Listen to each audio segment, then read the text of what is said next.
राम राम। आप सभी के अंदर विराजमान मेरे परम पिता परमात्मा को मेरा कोटि कोटि नमन। हमारा सदगुरु सुखराम जी महाराज के ग्रंथ में उपदेश का अंग चल रहा है। आज सतगुरुदेव हमें कर्म के सिद्धांत का उपदेश दे रहे हैं। कर्म के सिद्धांत को बताते हुए सतगुरुदेव कहते हैं कि मनुष्य जैसा कर्म करता है उसके लिए उसका आगे वैसा ही फल तैयार है, क्योंकि परमात्मा ने कर्म करने की हर किसी को स्वतंत्रता दी है। तुम जो करते हो, जैसा करते हो, वो आगे चलकर किसी न किसी रूप में तुम्हारे सामने आता ही है, क्योंकि कर्म की गठरी बांध के जग में फिरे इंसान, जैसा करे वैसा भरे, विधि का यही विधान। विधि का विधान यानी ये परमात्मा का बनाया हुआ नियम है। तुम जैसा कर्म करते हो तुम्हें वैसा फल, उसका फल भोगना ही पड़ता है। अगर तुम ये सोचते हो कि मुझे कोई नहीं देख रहा है, लेकिन तुम्हारा कर्म तुम्हारे पीछे है, वो तुम्हें हर समय देखता रहता है कि तुम क्या कर रहे हो। संसार से अपनी बुराइयां छिपा लोगे, परमात्मा के सामने भी खड़े होकर झूठ बोल लेते हो, और यहाँ तक कि खुद से भी झूठ बोलते रहते हो। लेकिन कर्म से तुम झूठ नहीं बोल सकते, ना कि ही कर्म से तुम्हारा कुछ छिपा हुआ रहता है। वो कर्म अपने कर्मी को ढूंढ ही लेता है। तभी तो कबीर साहब भी कहते हैं, जैसी करनी आपने तैसा फल ले, बुरे कर्म कमाए के साईं दोष न दे। कबीर साहब कहते हैं, जब कर्म करते हो ना, तब एक बार भी सोच विचार नहीं करते हो, बस करते चले जाते हो। अपने थोड़े से सुख, थोड़े से लालच, थोड़े से लोभ के लिए बिल्कुल भी विचार नहीं करते हो। और कर्म करने के बाद जब उसको भुगतने की बारी आती है, तो फिर परमात्मा को दोष देने लगते हो कि हे परमात्मा, तूने मेरे साथ ही ऐसा क्यों किया। तो कबीर साहब कहते हैं, तेरा ही कर्म तेरे आगे है। फिर परमात्मा को दोष मत दे कि उसने ऐसा किया। उसने तो तुझे पूर्ण स्वतंत्रता दी थी कि तू जैसा करेगा वैसा तुझे मिलेगा। अब अच्छे का संग करोगे कि बुरे का संग करोगे, ये निर्णय तुम्हारे ऊपर है कि तुम क्या करते हो। इसी बात को सुखराम जी महाराज भी समझाते हुए कहते हैं, करनी जीवा हाथ दी, फल करनी के माय, कह सुखराम इन कारण सुख दुख भुगते आए। तो करनी जीवा हाथ दी, यानी करनी परमात्मा ने जीवों मनुष्यों के हाथ में दी है, और बस उसी करनी के अंदर ही तुम्हारा फल है। बोए बीज बबूल का, तो आम कहाँ से होए। बबूल का बीज बोया है तो बबूल ही मिलेगा, और आम का बीज बोया है तो आम ही आएंगे। तो बबूल का बोकर आम की इच्छा मत करो। तो संसार में रहते हुए अपने कर्मों पर ध्यान दो। जो मनुष्य अपने कर्मों पर ध्यान देता है, उसका जीवन वैसे ही सरल और सहज हो जाता है। और आगे अनंत उदाहरण देकर सदगुरुदेव कहते हैं, जरिया आहार उलाख मरे माखी और मारे, मूसो चोरे बाट जरे आप ही घर जारे। सतगुरुदेव छोटे छोटे उदाहरण देकर कहते हैं कि जैसे कोई प्रसाद खा रहा है, अब प्रसाद खाते खाते उस पर मक्खी आ गई और वो उस मक्खी को निगल गया, तो वो प्रसाद उल्टी के रूप में उसको बाहर आ गया। अब मक्खी उस प्रसाद पर बैठी खुद तो मरी ही, यानी खुद तो दुखी हुई, दूसरे को भी उसने दुखी कर दिया। फिर दूसरा उदाहरण देकर कहते हैं कि जैसे मंदिर में दिया जलाया, अब उस मंदिर में दिए में वो बाती जल रही है। चूहा क्या करता है, घर में अनेक जीव जंतु होते हैं, कुत्ते बिल्ली चूहे सबके घर में होते हैं। तो चूहे ने उस जलती हुई बाती को लेकर अपने बिल में चला गया। अब बिल में चला गया, उस बाती से उसका कोई मतलब भी नहीं था, उसे उसकी जरूरत भी नहीं थी, लेकिन फिर भी वो जली हुई बाती लेकर अपने बिल में चला गया। अब खुद के बिल को तो आग लगाई और सामने वाले घर को भी जला दिया, यानी खुद तो मरा ही, दूसरे को भी साथ लेकर मरा। तो संसार में सब जीवों की हालत ऐसी है। ये वही वाली बात हो गई, मेरी एक आंख फूटेगी तो पड़ोसी की दोनों आंखें फूट जाएंगी, तो मुझे खुशी मिलेगी। यानी मेरा नुकसान हो मुझे मंजूर है, लेकिन सामने वाले का मुझसे ज्यादा होना चाहिए या उसका जरूर होना चाहिए, तो मुझे खुशी मिलेगी। ये है सबसे बड़ी मनुष्य की बुद्धि, जो उसको इतनी भी समझ में नहीं आता है कि भाई दूसरे के नुकसान में तुम अपना भला कैसे सोच सकते हो, तुम्हें खुशी और आनंद कैसे मिल सकता है। दूसरे से ऊपर क्रोध करके क्या तुम बिना उस अग्नि क्रोध की अग्नि में तुम नहीं जल रहे हो, तुम बल्कि उससे ज्यादा जलते हो।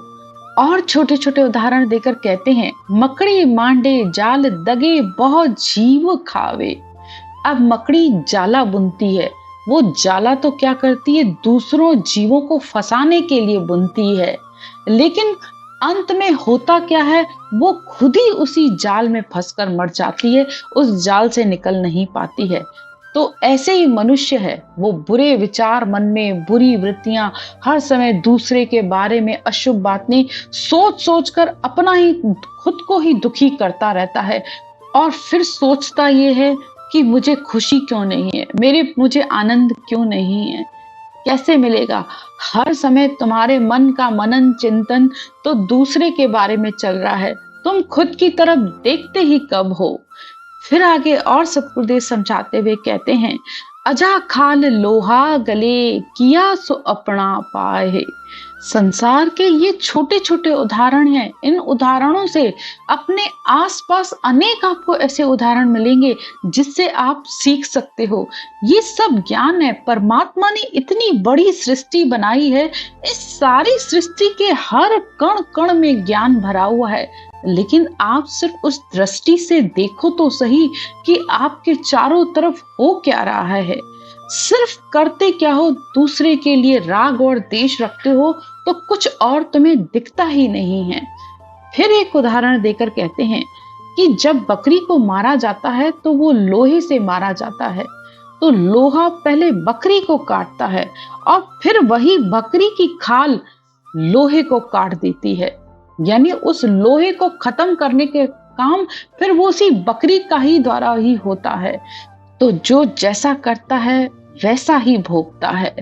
संसार में ये तुम्हारा लेन देन है, तुम बस किसी को लेने आयो, किसी को देने आयो, बस इतना विचार रखो। सहज में चलने दो हर बात को, हर जो हो रहा है बस उसे एक्सेप्ट करने की आदत डालो।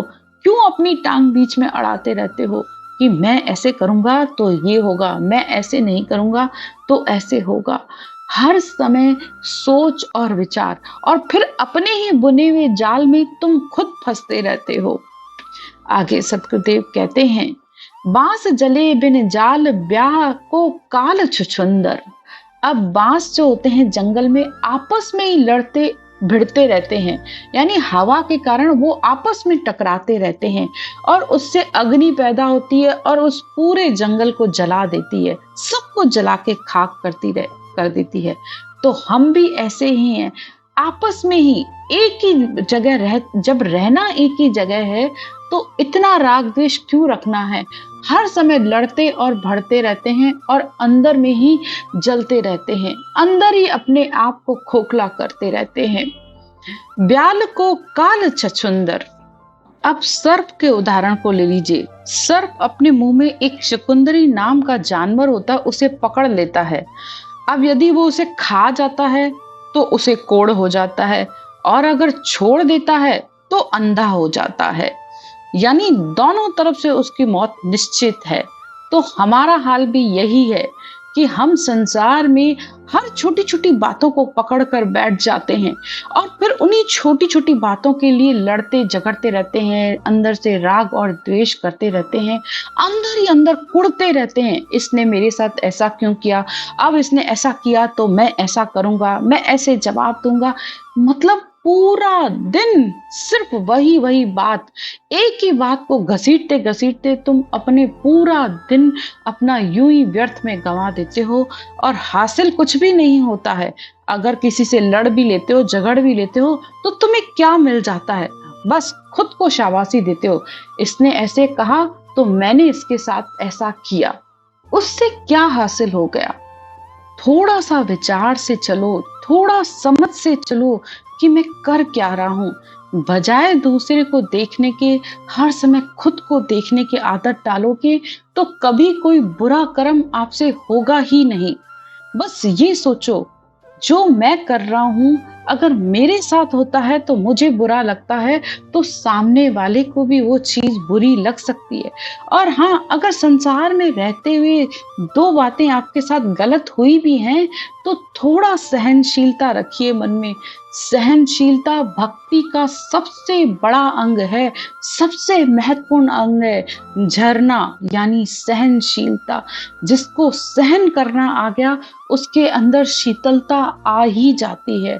वो परमात्मा के बल की और करीब होता जाता है। आगे कहते हैं, नापट नाक कटाए करी करता बिन कदर। अब संसार का ये नियम है कि अगर आपसे कोई बड़ा है, ओहदे में बड़ा है या परिवार में बड़ा है, कोई भी आपसे बड़ा है, तो उसका आदर सम्मान करना चाहिए। और अगर नहीं करते हो तो उसका आपको भुगतान देना पड़ता है। एक छोटी सी कहानी है कि एक सेठ जी थे, उनके यहाँ उनका एक नाई आता था, तो वो उनकी सर की मालिश और शेव करता था। तो सर की मालिश करते करते नाई को पता नहीं क्या सूझी कि उसने उसके सिर पर 2 हाथ मार दिए। अब नाई को लगा ये बहुत अच्छा काम कर रहा है, लेकिन सेठ जी को बहुत बुरा लग गया। वो बोला तो कुछ नहीं, क्योंकि उसके पास ऐसी कोई हुकूमत तो थी नहीं कि वो उसको कोई सजा दे सके, लेकिन उसके पास बुद्धि बहुत थी। तो उसने बुद्धि से विचार करके उस दिन उस नाई को, देने तो कम पैसे थे, लेकिन उसके बजाय उसने उसे सोने का सिक्का दे दिया।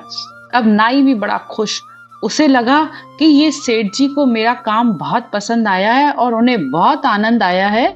तो उसने वही कार्य राजा के साथ किया। एक बार राजा ने उसे बुलाया अपने सर की मालिश करने के लिए, तो उसने राजा के सिर पर भी 2 हाथ दे मारे। अब राजा को बहुत गुस्सा आया और उन्होंने क्रोध में आकर उसकी नाक कटवाने का हुक्म दे दिया। तो कहने का मतलब यह है कि संसार में अगर कोई इज्जत करने लायक है, या कोई बड़ा है या ओहदे में बड़ा है, तो उसका आदर और सम्मान करना चाहिए। नहीं तो आपको उसका भुगतान देना पड़ता है। तो थोड़ा सा विचार करिए कि मैं कर क्या रहा हूं।